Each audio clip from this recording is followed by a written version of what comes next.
Posibleng tularan ng China ang estratehiya ng Iran sa pagkontrol sa mga malagang ruta ng komunikasyon sa pamamagitan ng pag-angkin at pagkontrol sa South China Sea, lalong-lalo na sa West Philippine Sea. Ang galaw na ito ay nakikita bilang isang posibleng template o huwaran kung saan maaaring magdesisyon ang China na isara ang South China Sea at ang portion ng West Philippine Sea, katulad ng ginawa ng Iran sa kanilang mga teritoryo at sa mga karagatan nito sa Persian Gulf at ang kipot ng Strait of Hormuz. Kung gagayahin ng China ang ginagawa ng Iran, maaari nilang sikaping kontrolin ang mga daluyan ng tubig sa South China Sea at ng West Philippine Sea, kabilang ang East of Sea Japan, para hindi makakadaloy pa ang mga barkong pang-transportasyon ng mga karatig bansa nito sa Asia at sa ASEAN region na magpapataas ng tensyon sa buong Indo-Pacific.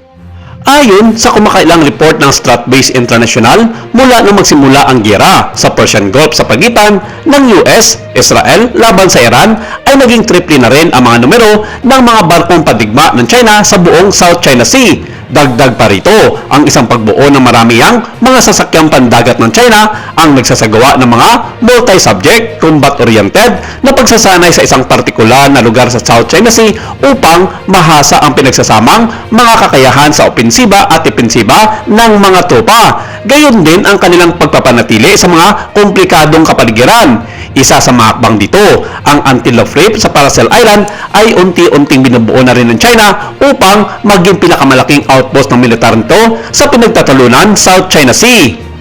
Ang satellite images mula sa Sentinel na inilabas noong March 2026 ay nagpapakita ng makabuluhang pag-unlad sa reef mula nang magsimulan ng China ang pagtatayo ng isla noong December 2025. Nagprotesta naman ang Vietnam sa mga aktibidad ng pag-reclaim ng lupa sa pinagtatalo ng isla kasunod ng mga ulat na pinabilis ng dredging at landfill operation ng China. Ang Antelope Reef, na kilala rin bilang Lingyao sa China, ay matatagpuan 220 nautical miles silangan ng danang Vietnam. Ang ganitong mga hakbang ng China ay nagpapakita ng agresibong mga pagtatangka na palakasin ang kanilang presensya at pagkontrol sa mga estratehikong lugar na maaaring magdulot ng mas malawak na tensyon sa pagitan ng mga superpower.